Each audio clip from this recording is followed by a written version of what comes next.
Tu peux faire passer aussi beaucoup de choses avec ta voix normale. C'est quelque chose de différent. Je sais comment ça fonctionne. Faire un méchant, c'est jouissif, c'est génial. Vive les méchants. Pas dans la vie, hein.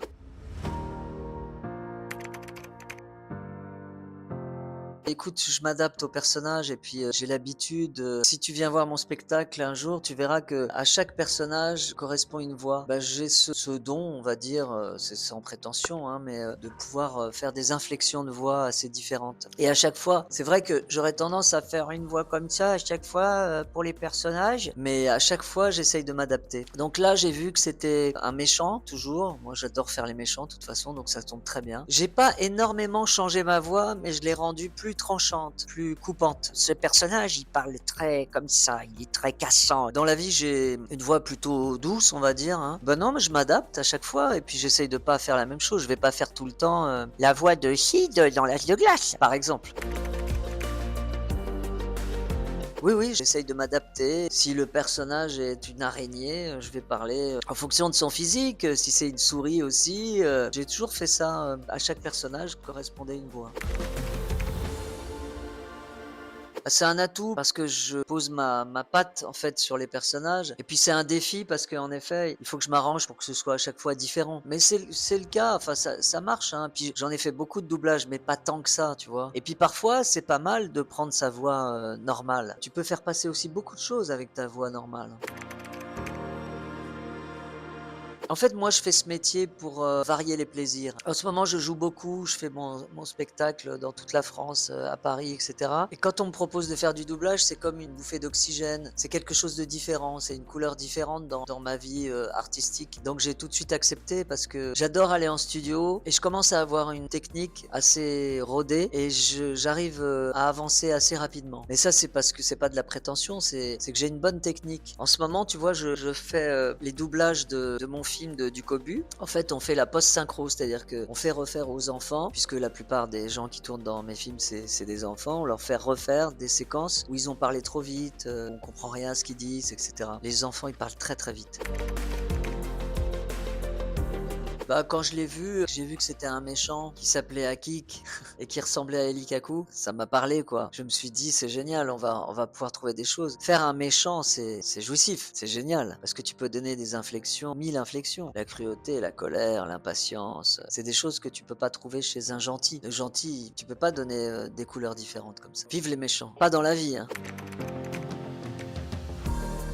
Alors c'est un milieu, très compliqué à pénétrer. D'abord parce que les comédiens, qui font que du doublage, ils tiennent beaucoup à leur poste parce qu'ils ont que ça pour vivre. Il y a plein de gens qui veulent faire ça, mais il y a peu d'élus. Comme je l'ai dit au début, c'est très technique. Une fois que tu as la technique, c'est-à-dire, en fait, c'est le texte qui passe, sur une bande, passante et quand ça passe, sous le petit trait noir ou le trait vert ou le trait rouge, c'est là où il faut parler. Donc, il faut avoir de la technique, mais en plus de cette technique, il faut avoir le talent de pouvoir donner des couleurs différentes dans la voix et ça, c'est vraiment passionnant. Ça peut être frustrant pour un comédien qui fait ça tout le temps parce qu'il y a que sa voix et il y a pas son image, mais quand on a la chance de faire les 2, c'est formidable. Tu t'entraînes pas, c'est avec l'expérience, c'est avec le temps. Moi, je me rappelle les premiers doublages que j'ai faits, c'était avec une comédienne que seuls les aficionados de doublage connaissent et elle s'appelle Perrette Pradier, elle s'appelait malheureusement. Je faisais la voix d'un personnage qui était dans une grotte et donc il y avait de la réverbération et moi, je faisais la réverb. «Allô? Ouais, oh, oh, oh!» Et alors elle m'a tout de suite arrêté, elle m'a dit: «Mais qu'est-ce que tu fous là? C'est l'ingénieur du son qui va faire la réverb, c'est pas toi». Ah, c'est compliqué d'improviser parce que le texte est déjà écrit et puis ça respecte le mouvement des lèvres. Mais oui, oui, ça m'est arrivé plein de fois de proposer des mots à la place d'autres. Parce que souvent, c'est des films américains et c'est traduit et c'est mal traduit. Et ça traduit pas du tout ce que ça raconte à l'image. Non, j'aime ma voix, quand, elle est trafiquée, quand moi je la trafique, mais ma voix normale, non, je trouve que c'est une voix bizarre, elle est un peu métallique, un peu mi-homme, mi-femme, c'est super bizarre. Oui, après les prises, mais là, par exemple, cette interview, je la réécouterai jamais parce que j'aime pas, ma tronche, ma voix. Mais tu sais, je connais pas beaucoup de gens qui aiment leur voix, hein, c'est compliqué, hein. Non, non, c'est pas instinctif. Enfin, il y a une partie d'instinctif, c'est vrai, tu as raison. Par exemple, là, tu fais allusion au personnage du professeur Latouche dans Ducobu. Ce personnage, je l'ai fait évoluer, j'en ai fait 6 des films de Ducobu, donc c'est beaucoup, hein. J'en ai réalisé 4, donc je le connais par cœur, ce personnage. Mais il y a un langage corporel aussi. Il marche pas comme tout le monde, il est très raide, il hache ses phrases. C'est très comme ça, hein, professeur Latouche, oui, hein, je vous demanderai d'aller au coin du cobu et vous me copierez 100 fois, tu vois, c'est très, donc il y a quelque chose de, il y a encore beaucoup de travail dans la voix et je le construis, oui, dans le sens où je lui invente une vie. Enfin, il a tous les défauts, mais c'est ça qui est formidable avec lui. Des pièges téléphoniques, ouais, j'en ai fait plein. Pas vraiment à mes proches, mais des pièges téléphoniques, oui, comme je sais, j'arrive à prendre des voix pas possibles. C'est ma passion, hein, les gags téléphoniques. Je faisais ça quand j'étais ado et je fais ça encore maintenant. Quand je vais à la radio, j'en profite pour faire ça. Je me suis beaucoup amusé avec ma voix, ouais, bien sûr.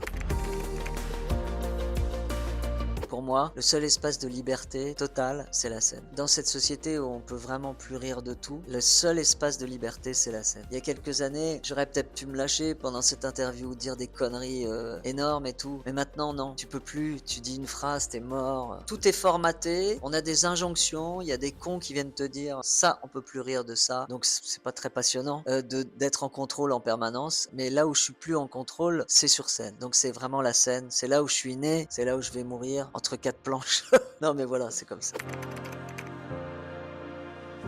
Mais oui, quand t'es un petit artiste qui débute, t'es David. La société, le métier, c'est Goliath. Tu te dis jamais j'y arriverai. Il y a trop de monde, il y a trop de vedettes, j'ai pas ma place, je vais pas y arriver. Ils ont plus d'argent que moi, j'en veux autant ou presque autant. Et tu te dis mais j'y arriverai jamais, c'est pas possible. Et finalement t'y arrives. À force d'y croire et à force d'avoir la foi. Alors là, dans le cas de ce film, c'est la foi en Dieu. Mais tu peux avoir la foi. L'autre Dieu, entre guillemets, c'est le métier, c'est l'envie de réussir. C'est l'amour de l'art.